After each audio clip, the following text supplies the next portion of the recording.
William J. Walker was born in Queens, New York on January 29, 1963. Walker was the child of a father who was a police officer and a mother who worked for the crossing guard. Walker is the brother of two brothers, Michael and Sean, who are now New York City police officers, and one sister, Laurie.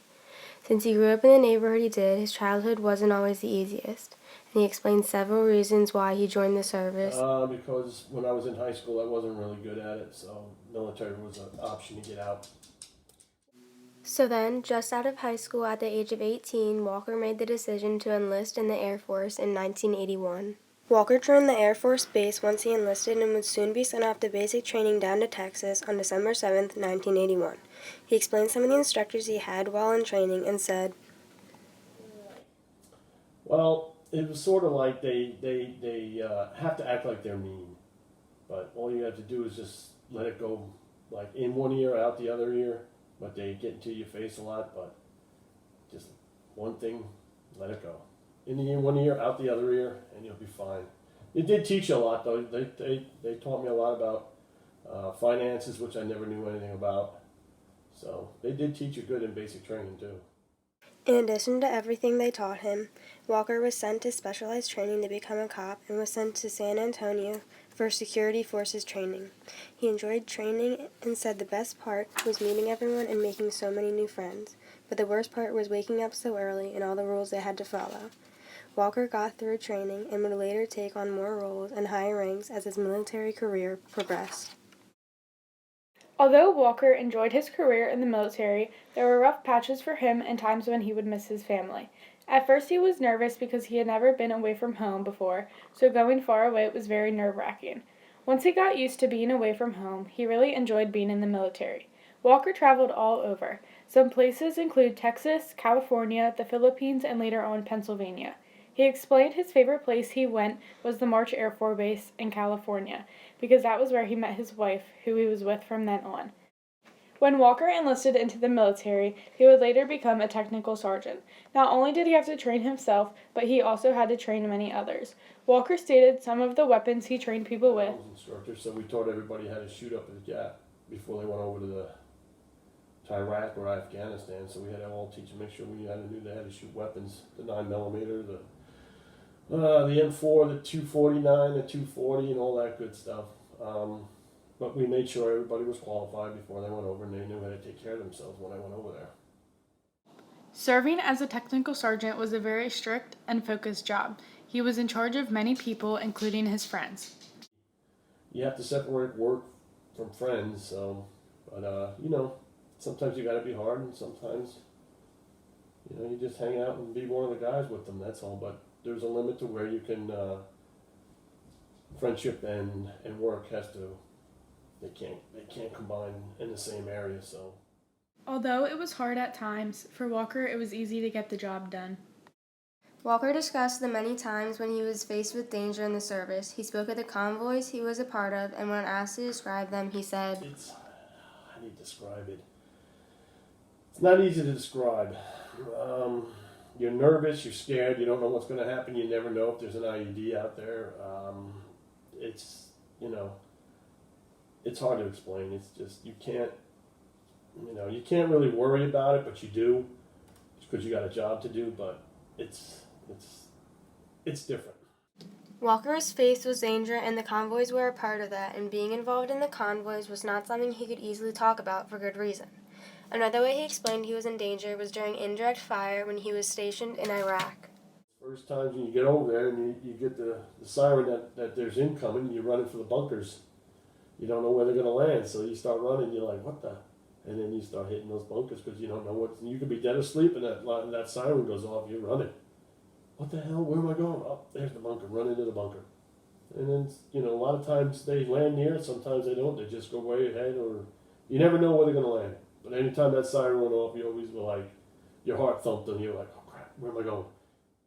Walker was put in danger many times while he was serving, and these are just a few examples of this. When serving, there was often not a lot of downtime, but when they did, the soldiers had to figure out what to do. When we asked him what he did during his free time, his response was, Sleep. I'm not lying. Sleep. You don't get a lot of sleep when you do. No, sleep, like I said, any kind of exercise or like they had a hockey league over there when I was in Iraq, so I tried to play hockey as much as I could. Just trying to keep yourself active. When they were not busy, Walker would sleep often along with many of the other men he was with. He also explained all the activities that were available to the soldiers, such as a hockey league, which he was very active in while he was stationed in Iraq. Most of the time, if Walker wasn't sleeping, he would be playing games such as hockey or even table tennis along with others. Once Walker came back, he had to adjust to civilian life, which was a difficult task, and he said, Coming home, it was a little difficult from Iraq after being over there for like 8-9 months. It was a little different.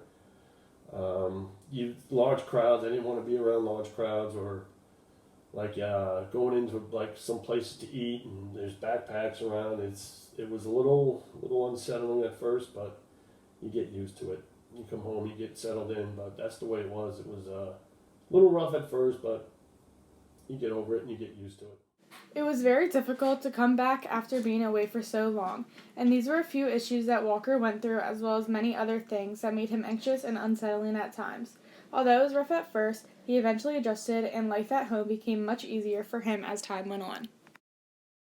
Even though Walker's time in the service was very difficult, he would still recommend everyone joins the military since it has changed his life for the better. When asked what he would like to say to future generations, he said, Everybody should go in the military. That's my opinion. Everybody who's 18 and over should go in the military and learn how to respect people and learn life lessons. I mean, it worked. It was perfect. I think everybody should be in the military. Honestly, it worked out good for me. My son's in now, and like I said, most of my family's been in. So we're all military family. Even my wife's side, her brothers, her dad, everything. Everybody was in the military. It is definitely clear that he loves the military and loves his country, which we can all respect. While being in the service, Walker was a part of the military police, which he said he loved. He explained it as just like being a normal police officer, just with different situations. Some of the jobs he talked about included directing traffic, breaking up fights, searching vehicles, being on watch, and searching everyone coming in and out, which he said was the scariest part. He explained that being in the military police was in his blood. Walker's entire family was a part of the police, so it seemed like a good option for him. He enjoyed responding to incidents, assisting the plane crashers, as well as arresting people. It is clear that being a part of the military police was one of the highlights of his time in the service, and he not only enjoyed being a police officer, but also he was very good at what he did. Walker went through many ranks while serving and began from the bottom as an airman with only 1 or 2 stripes. Later on, he became a staff sergeant, where he would train to be a technical sergeant. He then retired as a technical sergeant, E6, and he was happy with that. In his highest rank, he was in charge of combat arms and would be in charge of many people. For Walker, during his whole time in the service, he said that even at his highest rank, he was still learning. Throughout his entire life, being in the military and being a part of the war were some of the highlights, and the most rewarding part for him was making a difference. For him, even after facing all the setbacks, he explained that he did have a great time. After Walker left the service, he would go home and later marry his wife, who he is still with today, and they now have 2 kids. He would also keep the friends he has made over the years, and he will still often see them occasionally. Looking back on his life and everything that he went through, he said, "It worked out perfect for me." William J. Walker, we would just like to thank you for your service.